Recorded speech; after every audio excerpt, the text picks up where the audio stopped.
میں سب سے پہلے تو اس FIR کی مذمت کرتا ہوں۔ قرآن و سنت میں اس طرح کے الزامات کی کوئی حقیقت نہیں ہے۔ اللہ تعالیٰ نے آقا علیہ الصلوۃ والسلام کے ذریعے ہمیں جو اپنا دین دیا ہے، اس دین کے اندر اس طرح کے تعصبات کی، اس طرح کی اشتعال انگیزی کی قطعاً اجازت نہیں اور نہ ہی کوئی جگہ ہے۔ انجینئر محمد علی مرزا صاحب کی ہم دعوت کی بات کریں تو علی بھائی نے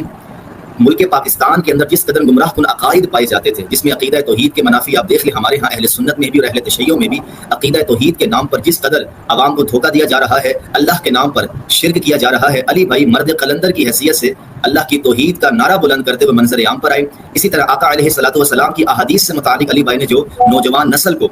ایک درس دیا کہ ہر مسلمان قال رسول اللہ کے بارے میں حساس ہونے لگ گیا ہے۔ اور مزید میں یہ کہنا چاہوں گا کہ محمد و اہل بیت محمد کی تعلیمات اور ان کی عزت اور عظمت سے متعلق بھی علی بھائی نے اس ناسبیت سے بھرے ہوئے دور کے اندر ایک نعرہ بلند کیا۔ تو یہ علی بھائی کی وہ خدمات ہیں جس سے کوئی بھی ذی شعور سلیم الفطرت انسان اس کا انکار نہیں کر سکتا۔ اب جب کوئی بھی انسان سوشل میڈیا پر آتا ہے، منظر عام پر آتا ہے، اس کی گفتگو میں فلو ہوتا ہے، تو بعض اوقات زبان سے ایسے الفاظ نکل جاتے ہیں جس کا سیاق و سباق کچھ اور ہوتا ہے، اس شخص کا، اس کی نیت، اس کا ارادہ کچھ اور ہوتا ہے،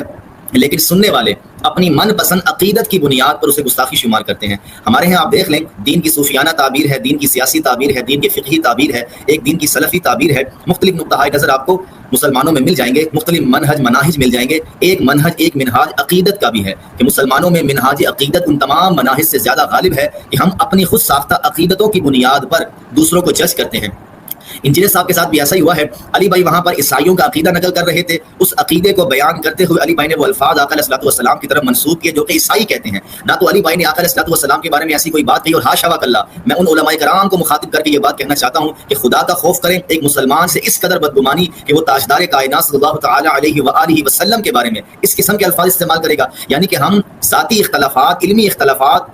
کو تعصب کی نگاہ سے دیکھتے ہوئے اس قدر گر جائیں گے کہ ہم ان الفاظ کی نسبت ایک مسلمان کی طرف کریں۔ آپ اس سے علمی اختلاف کریں، آپ اس کی فکر کو گمراہ کہیں، ہمیں کوئی اعتراض نہیں، آپ اس کو بدعتی کہیں، کوئی مسئلہ نہیں ہے۔ یہ تمام تر اختلافات مسلمانوں کے مابین رہتے ہیں کہ ہمیں ان کی فکر سے اختلاف ہے، ان کے انداز بیان سے اختلاف ہے، لیکن آقا علیہ الصلوۃ والسلام کا گستاخ کہنا، میں اس کو ان الفاظ میں بیان کرتا ہوں کہ رسول اللہ کے گستاخ کا مطلب ہے کہ آپ نے اس کو آقا علیہ السلام کی رحمت سے دور کر دیا۔ اور ہمارے بریلوی علماء جو دن رات آقا علیہ السلام کی رحمت للعالمین کو بیان کرتے رہتے ہیں، وہ اس قدر آقا علیہ الصلوۃ والسلام کی محبت اور آپ کی رحمت کو بیان کر رہے ہیں کہ ایک شخص کی زبان سے الفاظ نکلے اور وہ خود وضاحت بھی کر رہا ہے کہ میرے الفاظ کا مطلب کیا ہے، اس کا سیاق کیا تھا، میں کس طبقے سے متعلق یہ بات کر رہا تھا، تو وہ وضاحت ہرگز نہیں سنی گئی اور خود ساختہ مطلب اور خود ساختہ معانی اس میں پیدا کر کے مرزا صاحب پہ FIR کٹوا دی۔ میں بالکل اس کی مذمت کرتا ہوں اور نوجوانان اسلام سے اپیل کرتا ہوں کہ خدا را قرآن کا مطالعہ کرے، سنت رسول کا مطالعہ کرے۔ اس قدر جو علماء سو ہمارے ہاں موجود ہیں جو اس طرح کے بیانات کو سیاق و سباق سے کاٹ کر اور ایک شخص کی زبان سے نکلے الفاظ جو مبنی بر تعویل ہیں، اس کی تعویل ہو سکتی ہے، اس تعویل کو سنے بغیر براہ راست پر فتویٰ لگا دیتے ہیں۔ قرآن کا مطالعہ کر کے، سنت کا مطالعہ کر کے ایسے علماء کی ہم تقلید سے نکلیں۔ تو میں